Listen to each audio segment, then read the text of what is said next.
হরিঘোষের গোয়াল, এই প্রবাদটা আমরা অনেকেই শুনেছি। আসলে কলকাতায় সত্যি হরিঘোষ ছিল।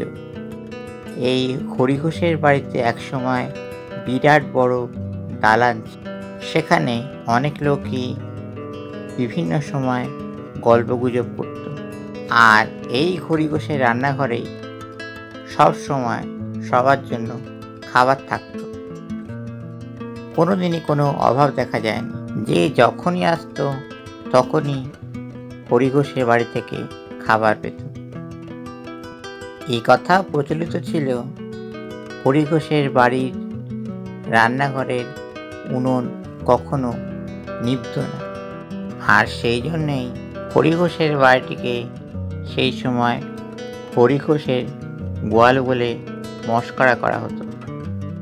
হরিঘোষের নামে কলকাতায় একটি রাস্তাও আছে, কিন্তু সেটা কোথায়?